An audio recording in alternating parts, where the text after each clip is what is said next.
our futures are linked and that our lives are all at stake. Probably many of you have heard the chant this week, tick, tick, tick. And I think that's well and good, but I wanted to just offer something else here today. Said by a fellow Nobel Peace Prize winner to President Obama. Dr. Martin Luther King said, "The time is always right to do what is right." And we are here today to say to our president that the time is right for climate justice. The U.S. is in fact the trump card in the global talks around climate change. If we fail to act justly, the whole world will suffer. The time is right, and the time is now for climate justice.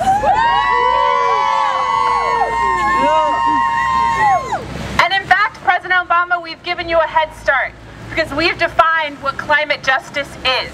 And I'm just going to read a few quick points. So one, it's rapid, deep reductions in emissions at the source in the United States through an immediate ramp down of U.S. consumption load without offsets. The time is right for climate justice. It is recognition and payment of reparations or climate debt to the global south through a transparent funding source rather than through multilateral development institutions such as the World Bank, because thus far they have failed to provide sustainable development pathways for the global south. Now is the right time for climate justice.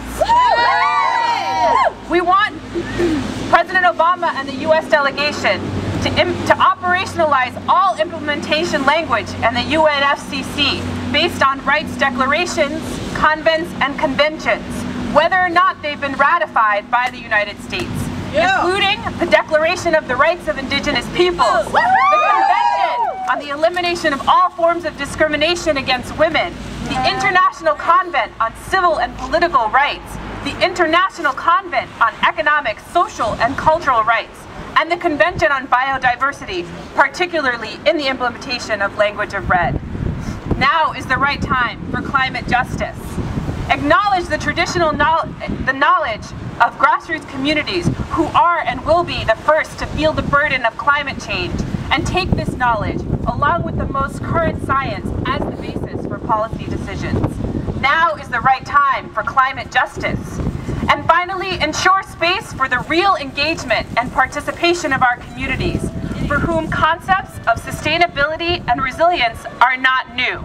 Now is the right time for climate justice. So we're going to hear today from folks across the U.S. who come from frontline communities, who work with frontline communities, who are going to talk to you about what is the urgency of what we're dealing with today. What is the urgency around our government acting justly and acting now for climate justice? I'm going to ask Michelle Roberts to come up.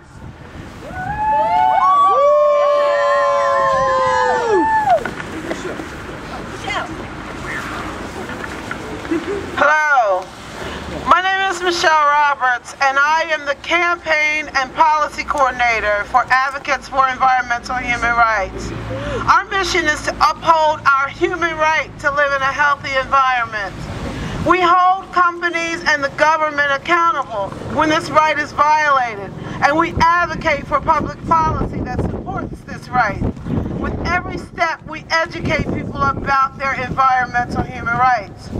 Over the course of these next 3 days of this international conference, President Obama and other world leaders will be meeting here in Copenhagen to reach agreement on climate change treaty. We believe that an effective climate change treaty should function like a global insurance policy that curbs emission levels to 350 parts per million and prioritizes protections for communities in the United States and around the world that are in the crosshairs of climate change effects. This is the system change that we need. Many communities in the United States and around the world suffer from disastrous climate conditions like hurricanes and severe drought, and are vulnerable to the harmful effects of climate change and carbon-inducive industries. We need our world leaders to demonstrate their accountability to what it takes to protect our human rights, to live in a healthy community. The adverse impact of human-induced change causes gross violations of human rights, as many have witnessed along the Gulf Coast with respect to Hurricanes Katrina, Rita, Gustav, and all the others. In April 2009, groups came together across in New Orleans, groups who have been impacted by all of these toxics, groups such as gender justice, reproductive justice, environmental justice. Various groups came together to develop a core set of principles that we would like to see in our national and international treaties.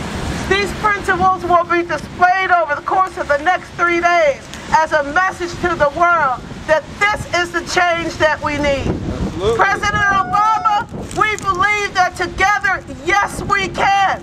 Woo! But we must have a very tight and accountable policy that protects the least of these. Yes. After all, we must protect Mother Earth, our fragile island home.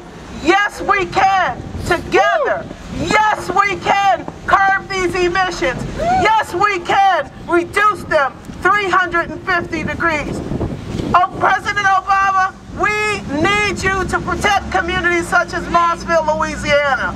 We need you to protect communities such as Bayview, Hunters Point in San Francisco. We need you to protect communities who are in harm's way such as Wilmington, Delaware. We need you to protect Dixon, Tennessee. We need you to protect our brothers and sisters in Appalachia. Clean coal is America's dirtiest little lie.